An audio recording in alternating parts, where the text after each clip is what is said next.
Registre bidirectionnel et universel, registre dynamique.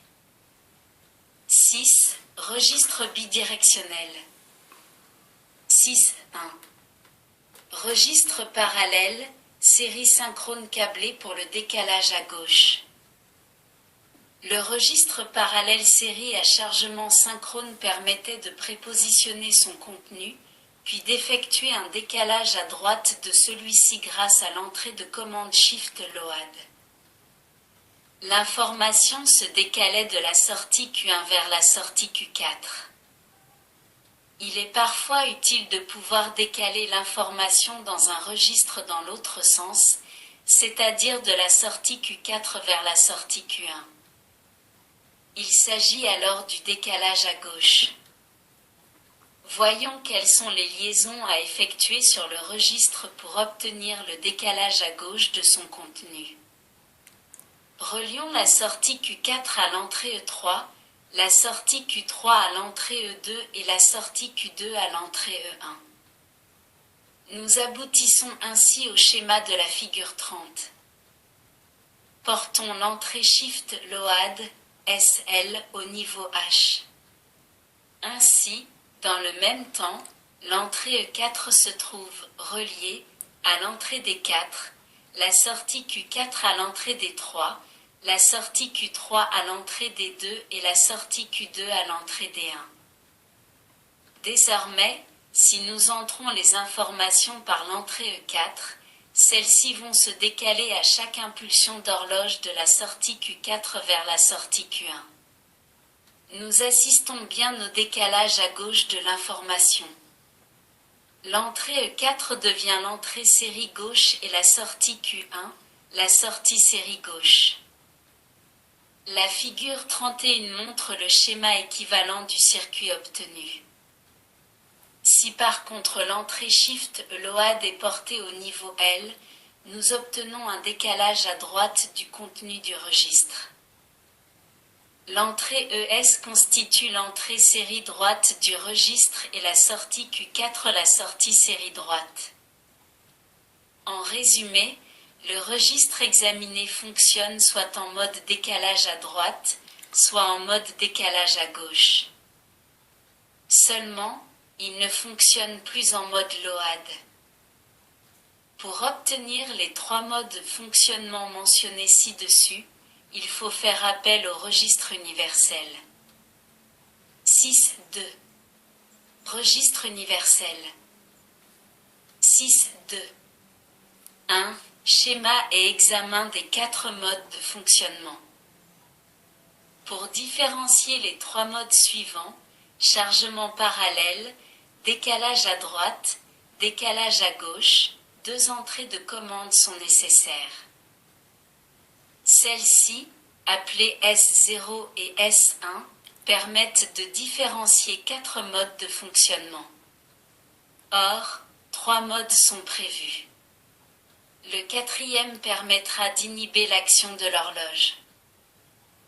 Le tableau de la figure 32 indique la correspondance entre chacun des modes de fonctionnement et chacune des combinaisons des entrées S0 et S1. Pour obtenir ces 4 modes, il faut remplacer chacun des réseaux d'aiguillage du registre précédent par un autre plus complexe. Si nous ajoutons le réseau d'inhibition d'horloge, nous obtenons le schéma du registre universel 4 bits représenté à la figure 33. Chacun des réseaux logiques RL1, RL2, RL3 et RL4 a pour rôle d'aiguiller une entrée parmi les 3 qui lui sont appliquées vers l'entrée D de la bascule à laquelle il est associé. Cette commutation est effectuée par les 2 entrées S0 et S1. Examinons chacun des modes de fonctionnement du registre. Si S0 égale S1 égale 0, le signal d'horloge appliqué sur l'entrée clock n'a pas d'action. Les sorties du registre restent sur leur état. Si S0 égale 0 et S1 égale 1, alors D4 égale ESG, D3 égale Q4, D2 égale Q3, D1 égale Q2. Le registre est ainsi câblé pour effectuer le décalage à gauche. Les informations à décaler sont appliquées sur l'entrée série gauche, ESG.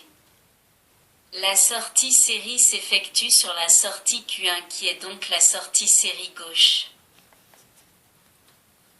S0 égale 1 et S1 égale 0, alors D1 égale ESD, D2 égale Q1, D3 égale Q2 et D4 égale Q3. Le registre est ainsi câblé pour effectuer le décalage à droite. Les informations à décaler sont appliquées sur l'entrée série droite, ESD. La sortie série s'effectue sur la sortie Q4 qui est donc la sortie série droite. Si S0 égale 1 et S1 égale 1, alors D1 égale E1, D2 égale 2, D3 égale 3, D4 égale 4. Le registre est ainsi câblé pour effectuer le chargement parallèle. Les informations à charger sont présentées sur les entrées parallèles E1, E2, E3 et E4. Elles sont mémorisées à chaque front actif d'horloge sur les sorties Q1, Q2, Q3 et Q4 du registre.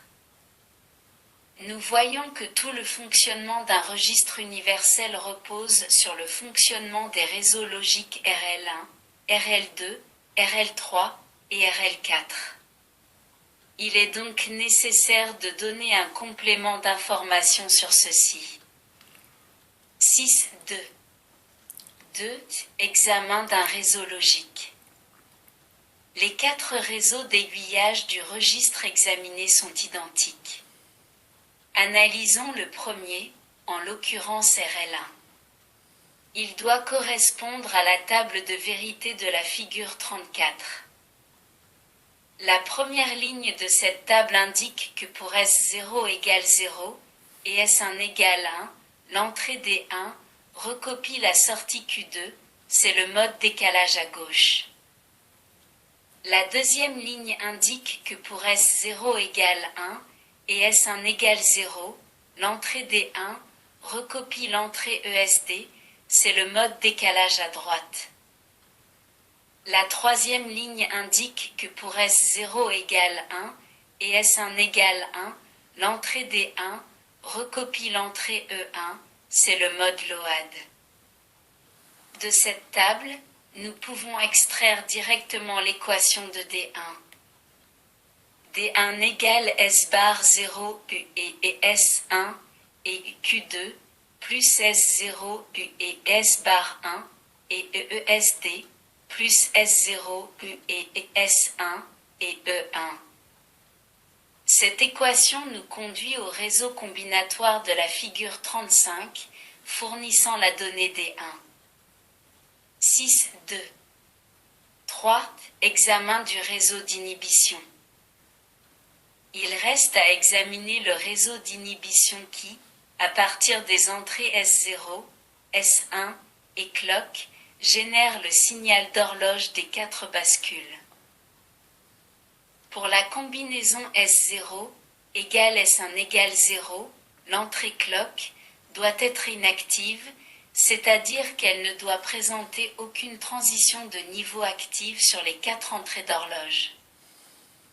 Par exemple, bloquons à l'état logique 1 la sortie S de ce réseau lorsque se présente cette combinaison de S0 et de S1. Pour les autres combinaisons de S0 et de S1, la sortie S du réseau d'inhibition doit recopier l'entrée clock. Tout cela est traduit dans la table de vérité de la figure 36. Nous sommes conduits au tableau de Carnot de la figure 37.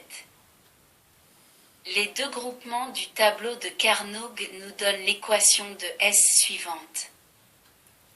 Le circuit de la figure 38 peut fournir le signal S. Le fait que le signal d'horloge soit issu d'un réseau combinatoire présente un inconvénient.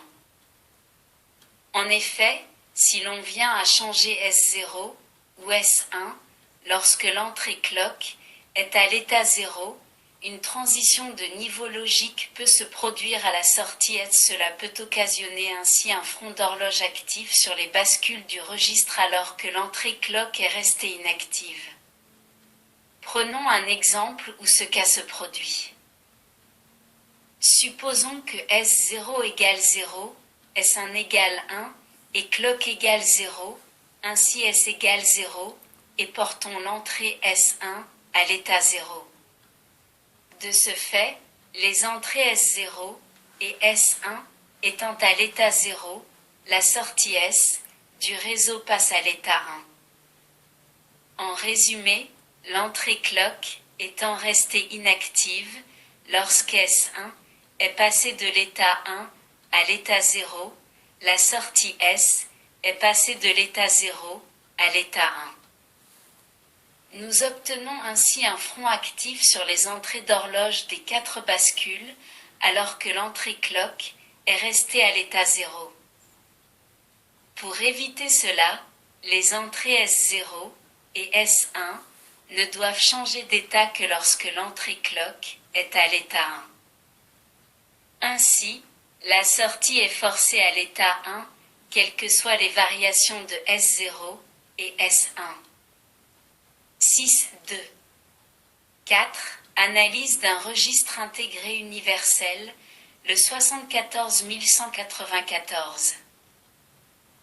Le circuit intégré 74194 est un registre à décalage bidirectionnel 4 bits, ayant 2 entrées de commande, S0 et S1, une entrée d'horloge, CK, une entrée de données série pour le décalage à gauche, ESG, une entrée de données série pour le décalage à droite, ESD, 4 entrées parallèles, E1 à E4, une entrée asynchrone de remise à zéro générale prioritaire, CLR, et 4 sorties parallèles, Q1 à Q4.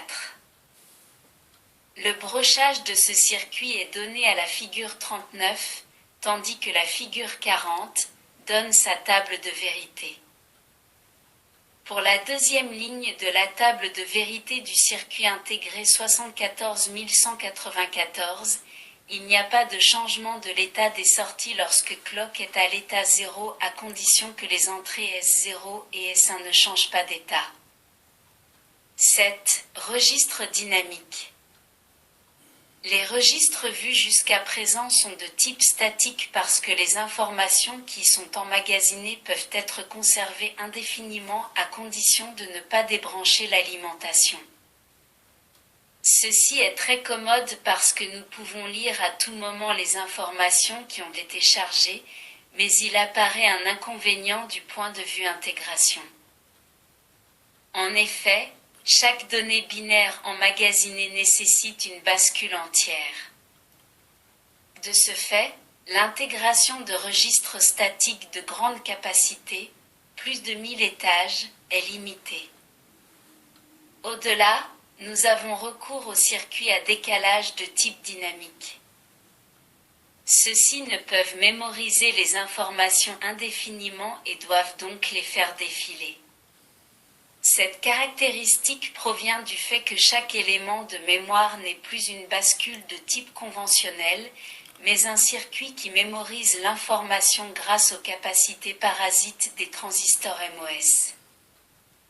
La figure 41 montre le schéma d'un étage de registre dynamique. Chaque étage comme celui-ci peut emmagasiner une donnée logique. Les capacités CE, CI et CS de la figure 41 sont dites parasites parce qu'elles sont habituellement indésirables. Elles correspondent à la capacité de grille des transistors MOS. Normalement, celles-ci doivent être les plus faibles possibles parce qu'elles perturbent le fonctionnement normal du circuit, augmentation du temps de propagation. Dans notre cas cependant, elles sont utilisées pour conserver les informations sous forme de charge emmagasinée. Ces capacités peuvent être chargées ou déchargées. Une capacité chargée correspond à une information positive, état logique 1, et une capacité déchargée à une information négative, état logique 0. Supposons que l'entrée E soit soumise au niveau bas, L. Le transistor T1 est donc bloqué. Lorsque l'entrée d'horloge CK1 passe au niveau H, le transistor T2 est rendu conducteur et ainsi charge à plus VCC la capacité CI. Dès lors, le transistor T3 est conducteur et il décharge donc la capacité CS si celle-ci était chargée. La sortie S passe au niveau L et nous pouvons dire que le niveau L, présent à l'entrée E, a été transféré en sortie S. Ceci est illustré à la figure 42. Lorsque survient une impulsion positive sur l'entrée d'horloge CK2, les transistors T3 et T4 sont simultanément conducteurs. Par contre, du point de vue technologique, ces deux transistors sont différents et leur résistance respective de saturation est telle que le potentiel du point S est beaucoup plus proche de 0 que de la tension plus VCC, la sortie S reste donc au niveau logique L. Si maintenant l'entrée E est soumise au niveau H, le transistor T1 se met à conduire. La capacité CI se trouve déchargée et le point I est donc porté au niveau L, comme le montre le chronogramme de la figure 43. Lorsque survient une impulsion positive sur l'entrée d'horloge CK1, les deux transistors T2 et T1 se trouvent saturés simultanément et comme ils sont réalisés technologiquement de la même façon que le couple T4-T3, le point I est maintenu au niveau logique L, malgré la conduction de T2. À l'impulsion d'horloge suivante sur CK2, le transistor T4 se met à conduire et charge la capacité CS au niveau H. La sortie S passe donc au niveau H et le niveau H, présent à l'entrée E, a été transféré en sortie S. En résumé, dans un étage de registre dynamique, ici à deux faces d'horloge, une donnée appliquée à l'entrée se retrouve à la sortie lorsque l'on applique deux impulsions CK1 et CK2.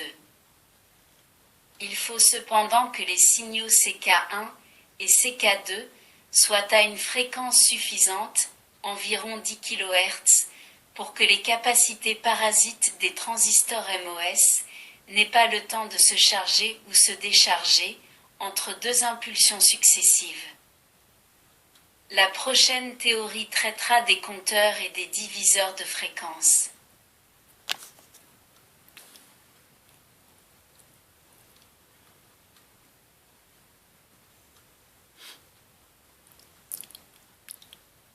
Merci de votre écoute. À bientôt.